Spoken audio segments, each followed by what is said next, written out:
Hi, everyone. My name is Rebecca, and I live in Colorado. We're getting so close to the end of this really fun Halloween challenge. Congratulations on hanging in there this far and continuing to work towards your goals. Before I dive into chapter 9, I want to tell you a little bit about my story. So I'm going to share my screen. All right, here's my before and after. So I'm a little different than a lot of the other interns because before I was an intern or a coach, I was actually a client on the Optavia program. I was able to achieve a lot of my weight loss goals through the Optavia 5-in-1 program. I have struggled with my weight for most of my adult life.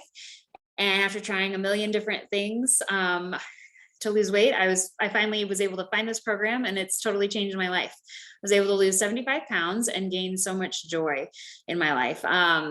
So what I love about this program is that it has an education component. I love the way it cognitively guides you to realize what is most important to you and how to send your life around that goal. So I'm excited that I get to share some of that education with you today from the Stop Challenge Choose ebook. All right, so let's dive into chapter 9. Okay, so chapter 9 is called Becoming Bulletproof, Reducing Stress in Your Life. So the first thing we need to know about stress is that it has a really practical purpose. For our distant ancestors, it served as a survival response. Without it, humans probably wouldn't be around today. Because when we are threatened or in danger, stress causes our body to have a flight or fight response that can save our lives. While we still use stress in this way today, we don't tend to find ourselves in as many life-threatening situations as our early ancestors did. But we've grown to feel stress over more and more aspects of our life that aren't life-threatening. When our body feels stress, our heart beats faster to pump blood, and we tend to breathe heavier and we breathe faster. And our body even stops a lot of the normal functions like digestion and immunity.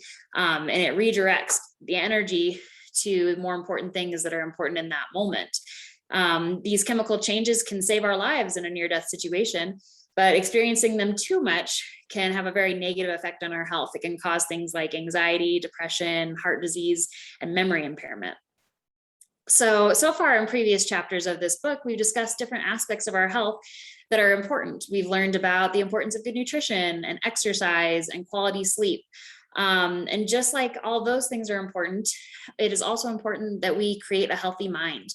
An important skill that we need to develop with creating a healthy mind is how to manage stress in our life. You'll find that as you work on these aspects, one thing will accomplish the other. So for example, if you're working on making sleep a priority, you'll probably find that with more sleep, you're able to handle the stress in your life a little bit better. And as you work on feeling less stressed, you'll probably find that you have a better quality of sleep.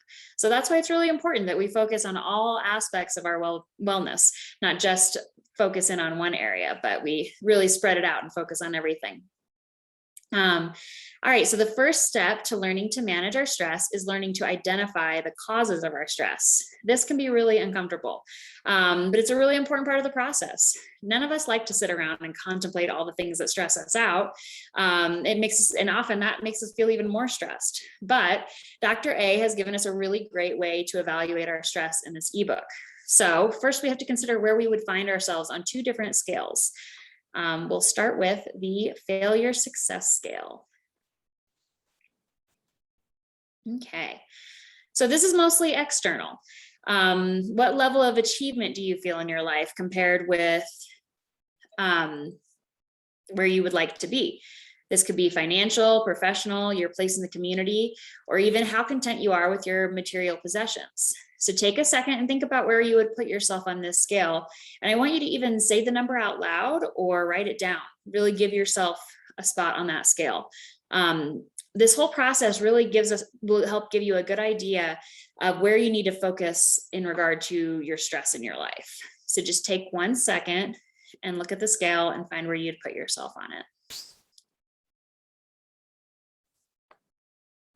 Okay, now the next scale we need to consider is the depression fulfillment scale.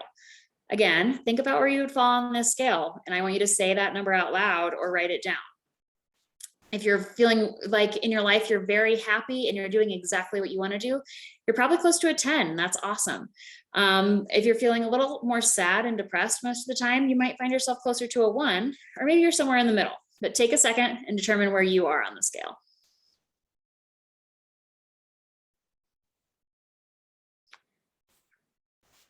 As you continue to think about that and really zero in on those numbers, I want to share a thought from Dr. A. He said, living a fulfilling life not only satisfies us emotionally, it also has the power to make us more physically vibrant.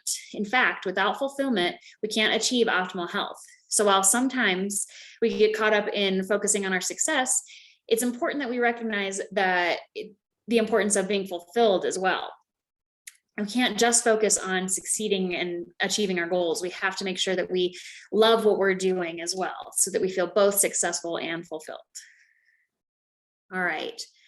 So now that you've got yourself ranked on those 2 scales, you should have your number. The interesting part comes when we put the 2 scales together. Okay. When we put the 2 scales together, we find ourselves 4 quadrants, and you can find which quadrant you fall into. And this will help you know what area of stress you need to work on in your life. So if you scored low on both scales, you're going to find yourself down here in the burned out quadrant, feeling both depressed and like you're failing. But the goal is that we find ourselves here in the thriving category, where we're feeling both fulfilled and successful. So look at the chart and find where you would fall based on your 2 rankings. Finding which quadrant you land in will help you determine the possible sources of stress in your life that you can focus on. So finding ourselves in that thriving category is the goal, right? But that requires balance. If we spend too much time on work or goals, we're likely going to find ourselves here in the worn out category or in the burned out category. And if we don't spend enough time working on our work and our goals, we're going to find ourselves here in the contented category, or again in that burnt out category. So it really is a balance. We have to spend time on all aspects of our life. So find where you are, and from here you can determine what specific habits will help you improve your overall stress.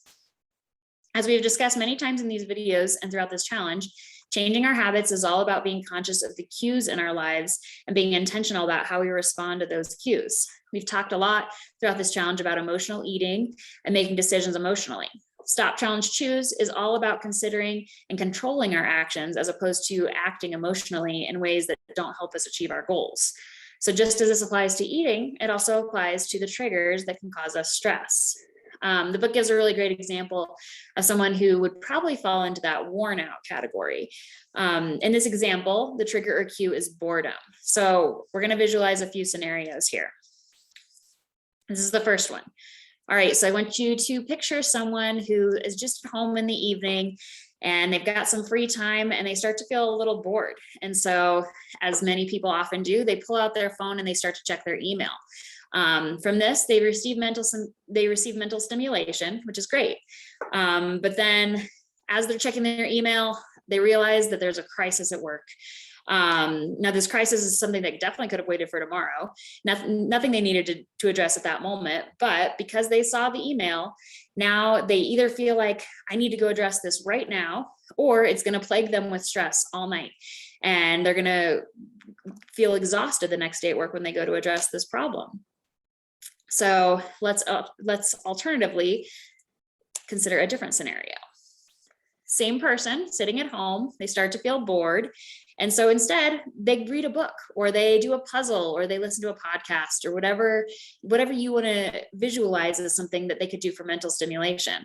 From this, they receive that mental stimulation and they don't add any unnecessary stress to their evening. Then they're able to spend the whole evening resting their mind from the mental stress of work. And when they go to work the next morning and they see that email about the work crisis, they're properly rested and mentally ready to handle it. They will most likely handle it better than their tired mind would have the evening before. So obviously only you know your work situation or your home situation or whatever is causing you stress. And you can't completely ignore your responsibilities. However, you can identify the aspects of your life that cause you the most stress and set some boundaries to prevent causing unnecessary stress. One quick personal example of mine is I used to sleep with my phone next to my bed. And I'm the kind of person that as soon as I know I've got a text, I need to know what it says. I automatically assume it's probably an emergency, even though 99% of the time it's nothing that needs to be addressed right away. So late at night or early in the morning, I'd get a text and I'd hear the notification and I'd wake up and I'd have to go read it. Most of the time I'd realize, oh, nothing I need to respond to right now. But I would be awake then, and it would shorten my night's sleep and it would disrupt the quality of my sleep. So I decided that I needed to set a boundary. I stopped leaving my phone next to my bed at night, and I set up a nice little charging station in my living room cabinet, and my phone and all my electronics sleep there. And I can sleep in peace knowing that whatever comes through in the middle of the night, I can deal with after I've gotten a good night's sleep. So I just want to challenge you to really evaluate and identify those areas of your life that are causing you stress and set some healthy boundaries that'll reprogram those bad habits and ultimately relieve the stress in your life. I hope you guys have a great day and that you're able to think about those boundaries and those good healthy habits as you go throughout your day. Work hard on accomplishing your goals today. Bye.